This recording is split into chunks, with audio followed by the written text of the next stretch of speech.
Tonight I want to slow things down for a moment. This isn't a reaction video, this isn't hype. This is remembrance.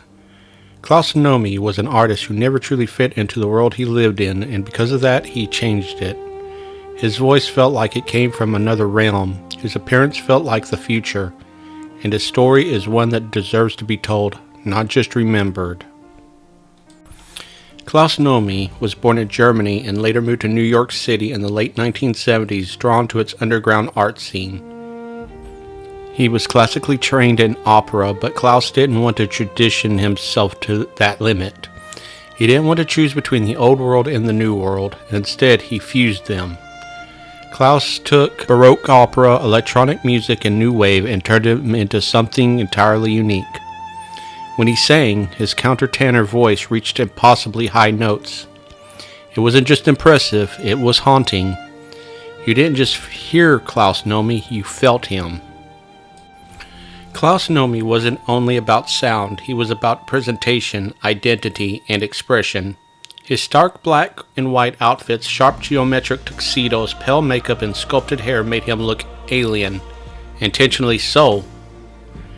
This wasn't a costume, it was art. Klaus performed as someone outside the boundaries of gender, genre, and expectation, long before the world was ready for that conversation.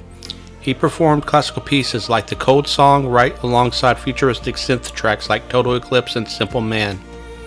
At a time when artists were expected to fit into the neat categories, Klaus refused, and that refusal is exactly why he mattered. Klaus Nomi briefly stood in the spotlight. He famously performed with David Bowie on Saturday Night Live, appearing in front of millions, and yet despite the exposure, despite the talent, Klaus remained on the fringe. He was considered too strange, too unconventional, too ahead of its time. History has a pattern of celebrating innovators after they're gone. Klaus Nomi is one of those artists. Now, for the sad news. In the early 1980s, Klaus Nomi became one of the first public figures to die from complications related to AIDS. At the time, the disease was surrounded by fear, misinformation, and stigma. Many artists, creators, and voices were lost, not just to illness but to silence. Klaus passed away in 1983 at the young age of only 39 years old. A voice that felt eternal was suddenly gone. He didn't fade away. He was taken during a moment in history when compassion came too late.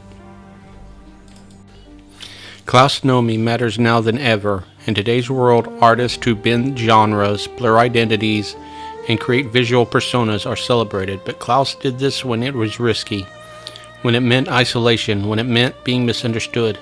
His influence can be seen in music, fashion, performance art, and identity-driven expression across generations.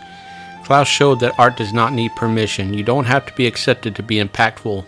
You don't have to be understood to be meaningful. Remembering Klaus Nomi is about more than honoring the past. It's about protecting creativity that doesn't conform. It's about making sure voices like his are not erased by time. Sharing his music matters, speaking his name matters, because every time we remember Klaus Nomi, we remind the world that being different is not a weakness, it's a gift. This isn't goodbye, it's thank you. Thank you for the courage, thank you for the beauty, thank you for the voice that dared to exist. Just among the stars, Klaus Nomi. We'll carry the song forward.